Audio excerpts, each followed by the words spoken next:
ညစဉ်တိုင်းဝလုံးခေါင်းတောင်မရှောင်တဲ့အေးမောင်ဟာအိမ်ဖော်မလေးနဲ့အတူမူစကူတူးပါတယ်သူ့မိမဖြစ်တဲ့ဂွေးမမုံနဲ့အေးပြုံးကဘေးကနေတိတ်တဆိတ်ထိုင်ကြည့်နေုံကလွယ်လို့ဘာမှမတတ်နိုင်ပါဘူးအိမ်ဖော်မလေးဟာလုံးဝနှုတ်ဆိတ်နေရတယ်လို့အမကလည်းဘယ်လိုခံစားချက်မျိုးမှထုတ်မပြရပါဘူးဒီအိမ်ဖော်မလေးတွေဟာဂွေးမမုံနဲ့အေးပြုံးရဲ့ချမ်းသာတဲ့ခင်မွန်းအတွက်ကလေးမွေးပေးရတဲ့ကိရိယာတွေတသက်ပါပဲဂွေးမမုံနဲ့အေးပြုံးဟာကိုယ်မဆောင်နိုင်ပေမဲ့နေတိုင်းကလေးမွေးပွားခြင်းအတတ်ပညာကိုလေ့ကျင့်နေပါတယ်အိမ်ဖော်မလေးကလေးမွေးခါနီးအချိန်မှာတော့လူတစုဟာသူမကိုဝိုင်းအောင်ကြည့်နေကြပါတယ်အိမ်ဖော်မလေးရဲ့နာကျင်မှုတွေပြင်းထန်လာလေလေသူတို့တွေပိုပြီးစိတ်လှုပ်ရှားလာလေလေပါပဲကလေးထွက်လာခါနီးမှာဂွေးမမုံနဲ့အေးပြုံးဟာအိမ်ဖော်မလေးရဲ့နောက်မှာဝင်ထိုင်လိုက်ပါတယ်အိမ်ဖော်မလေးအော်ဟစ်သမျှကိုသူမကလိုက်အော်တဲ့အသက်ရှူသမျှကိုလိုက်ရှူတဲ့နာကျင်မှုနဲ့ခဏတာပျော်ရွှင်မှုအခိုက်အတန့်တိုင်းကိုလိုက်ပြီးပုံဖော်ပါတယ်ကလေးဟာသူမရဲ့ကိုယ်ထဲကနေထွက်လာတယ်လို့မျိုးဟန်ဆောင်နေတာပါ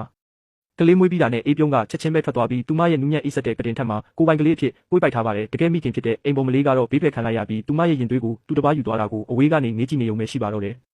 ဒီနိုင်ငံမှာအမျိုးသမီးထောင်ပေါင်းများစွာဟာဒီလိုမျိုးရက်စက်တဲ့စီကံတွေအောက်မှာရှင်တန်နေကြရပါတယ်သူတို့ဟာလူကုန်ထံတွေကိုအလုပ်ကျွေးပြုနေရတာမျိုးမဟုတ်ရင်မျက်လုံးချင်းတောင်မဆုံရဘူးလို့တားမြစ်ခံထားရပါတယ်စီကံဖောက်ဖျက်ရင်အပြစ်ပေးခံရတတ်ပြီးမျက်စိအလင်းကွယ်အောင်တောင်အလုပ်ခံရနိုင်ပါတယ်ဒါပေမဲ့ဒီနေ့မှာတော့ငယ်ရွယ်ချုံးမောတဲ့မတင်ဘူးဟာတယောက်တည်းအခေါ်ခံလိုက်ရပါတယ်ဒါဟာဘာကိုဆိုလိုလဲဆိုတာ तू မသိပါနဲ့အကယ်၍အမိဖမ်းခံရရင် तू မအသက်ဆုံးရှုံးရမှာပါဒါပေမဲ့နောက်ဆုတ်ဖို့လမ်းမရှိတော့ပါဘူး तू မရဲ့နှလုံးခုန်တန်တွေမြန်လာပြီးလက်တွေဟာလည်းတုံရင်လာပါတော့တယ်